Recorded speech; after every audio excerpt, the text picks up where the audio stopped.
You ever spend weeks or sometimes months planning out the perfect coaster road trip, specifically designed around like one specific attraction that you want to ride, and then you get there and it's not open?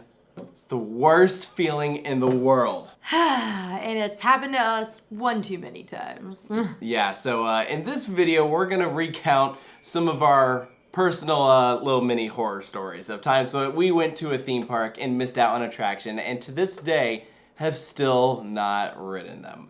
And I just want to say that there are definitely people who have had worse experiences than we have. Because at least, you know, we will probably be back to a number of these locations. Sure. The worst one I've ever heard is our friend Harrison, who is from Australia, who came all the way from Perth, literally the furthest possible point away from like the US to do Cedar Point, and both Steel Vengeance and Maverick were closed. I wouldn't wish that upon anyone. Yeah. We did go to Australia to go ride some rides, and one in particular hurt pretty bad. Superman Escape at Warner Brothers Movie World. It was probably the second worst coaster to have missed. You know, if we'd gotten to the park and not gotten to do DC Rivals, I think that would have been a way bigger blow. Yeah, and I think I would have been sadder too if Leviathan was closed because it's brand new. Mm-hmm. But like you hear Intamin hydraulic launch coaster with like a themed dark ride section at the beginning. Sounds amazing, and everyone who's ridden it says it's awesome. Yeah, and at least we got like a pretty cool opportunity. We got to like go on like a little backstage tour and check it out because the people at the park kind of felt sorry for us. Yeah. They're like, it's really, really cool, but sorry. Yeah, so what happened there was Warner Brothers Movie World is a year-round park, and so they do their annual maintenance during spread out throughout the year with different attractions alternating. And so we happened to go during the time that Superman was closed for its annual maintenance. So we at least did have a little heads up about that one. Yeah. But there was another ride in that park that we had less of a heads up about. And that was the Scooby-Doo roller coaster. Oh, this hurt. That was weirdly like sadder than the more high thrill attraction. Yeah, we had at least a little bit more notice about Superman. That one was like pure scheduling, but this one came out of nowhere where they were like, hey, we're closing Scooby-Doo for like 2 years to do a massive overhaul, which first of all sounds awesome, good for them, but oh man. I know, but again, the park feeling kind of bad that we were out there and 2 of their main coasters were closed.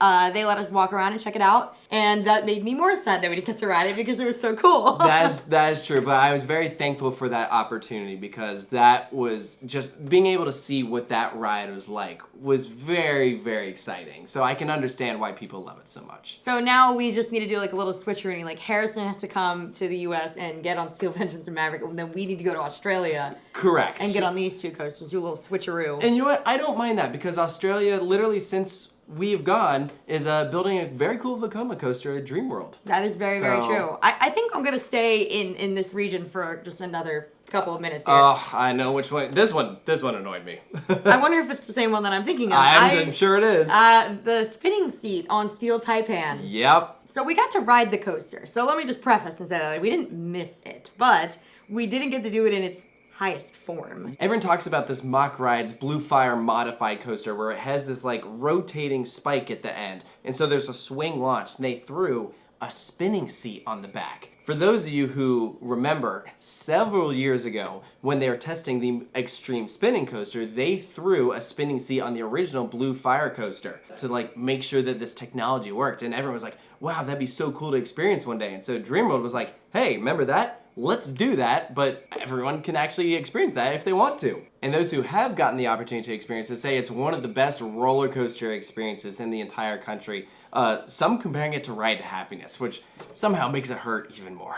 And I think we're going to stay in this region again for a little bit longer. Oh, we're just killing the Southern Hemisphere here. Yeah, we had an amazing trip, don't get me wrong, but we got a little unlucky at times. So Yeah. This one wasn't like a painful loss in the sense that we didn't get to ride like an amazing coaster, but it was more like the location. So the Rainbow Corkscrew. I like to call it Marty's Rainbow Corkscrew, our friend in New Zealand, the one and only coaster enthusiast in New Zealand. He's like all excited to take us to his home park, the one and only park in the entire country. And he's like, oh yeah, like the big ride here is the Rainbow Corkscrew. And guess what wasn't open? On the 2 days that we tried to visit it. Yeah, we literally like built in a buffer day. We were like, okay. Like, we'll go back because the park promised us. They're like, no. We're sorry, but we'll have it open tomorrow. And then we get there. And it wasn't open. And they're like, you just have to come back. And I'm like, do you realize where you are in proximity to literally everyone else in the world? Yeah, no, we're not close. Yeah. All right. Let's give the Southern Hemisphere a break. Let's move on to Europe. We visited the UK last year to visit Oakwood because they had just redone their big old wooden roller coaster Megaphobia, and it wasn't open for us. Yeah, so this one was kind of different because we kind of just scrapped going to that park entirely from our trip. Yeah, but we had to do it very last minute. Yeah, whereas pretty much everything else on this list, we still went to the park. But the thing with going to Oakwood, it was really kind of out there. Yeah, you know? it is. And it was like the main reason to go was for Megaphobia. And we're like, okay, we'll just go another time. Yeah. Everyone who we talked to was like, don't go to Oakwood if Megaphobia is going to be closed. That's like the ride of that park. And I think that would have just made things pretty sad. But the reason it was closed is because there were some delays during the construction, like the huge overhaul that they were doing. So it had a late start to actually opening up for the year, which was too bad. One day we will go there, but I don't know when that will be. I don't either. But that's okay. Let's move on to another thing that we missed.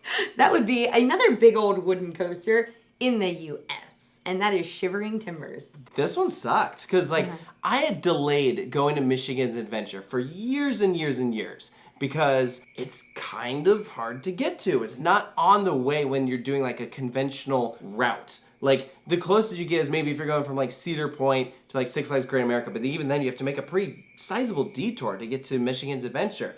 And so it sucked when the one time we're like, all right, let's go, it was closed. And it wasn't on their website or anything because we found out later that like a little incident had happened the day before. Trains like collided. Yeah. No one was like hurt or anything as far as we know, but it was like enough that they were like, okay, we need to close. We did not know that at the time. We didn't find out till, a couple days afterwards. So I do kind of wish that we had known that beforehand, so then we at least had like more of a notice. Because I don't think we would have gone to the park. I don't think we would have gone at all. Because we planned like a whole day thing, like to like go up and out of the way, and like because we were doing a whole road trip out in that part of the country, and yeah, I think we definitely would have bypassed and been like, we'll go another time. Yeah. And now we're like, okay, now we got to go back. And we didn't have a great experience there. So we're like, okay, if we go back, it's like just because we really want to ride Shivering Timbers. It's the only reason that we want to go back to that park. It looks like a really good coaster. But speaking of wooden coasters, let's talk about one that we missed that is not very good, as far as we've heard. And that is Timberhawk.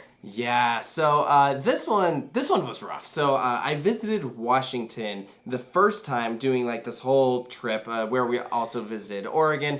And so went out to Wild Ways for the first time and get there and only one of their 4 roller coasters was open.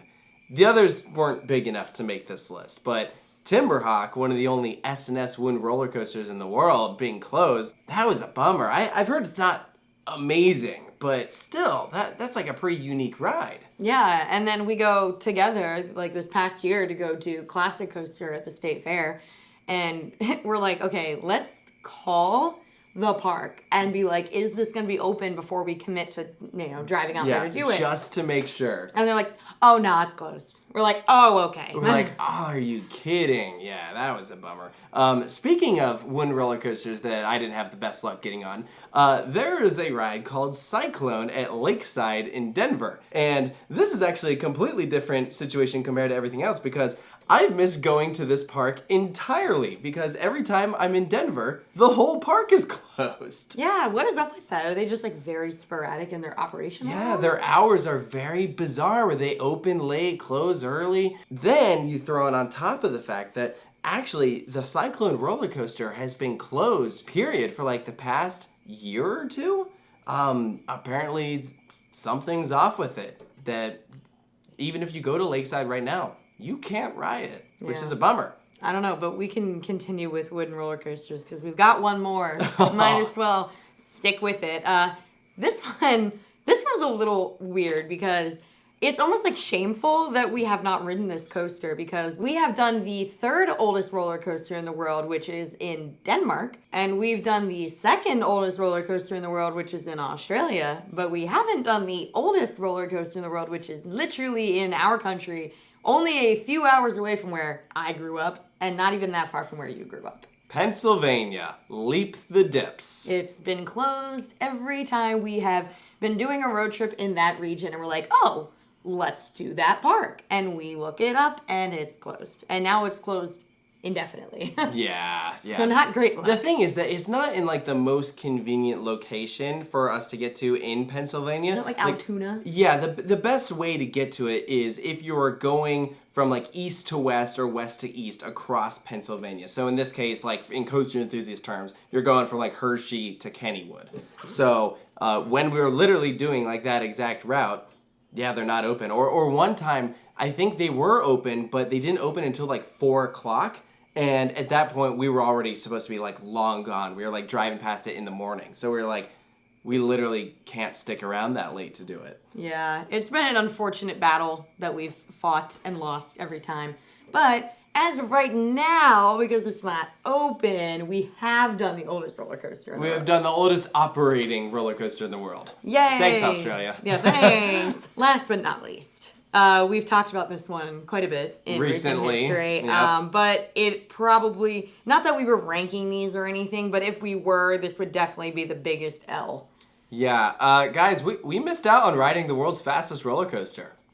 Yup. And we did not expect it. No, Formula Rossa was closed when we went to Ferrari World in Abu Dhabi. And 6 months later, it's still closed. Yeah, so we did this trip this past February, and we knew that it went down about a month before our visit, but no one knew why and no one knew for how long. By the time we left, we knew that we were doing Ferrari World later in the trip, and so we were like, constantly refreshing the website. We're like, okay, they're still closed, but we're holding out hope, and we're thinking, there's still a chance that it could reopen, because it wasn't closed for their annual maintenance. Yeah, I think as the trip went on, we kind of realized, like, yeah, this is not happening. And we, like, kind of asked around as much as we could, and I was just kind of like, yeah, don't get your hopes up. So once we kind of let that go and just enjoyed the trip without focusing on that, it was totally fine. But, like, at first when we realized it, and we were like, well, dang, like, what if it opens right after we get back? It's gonna, like, really sting, Yeah.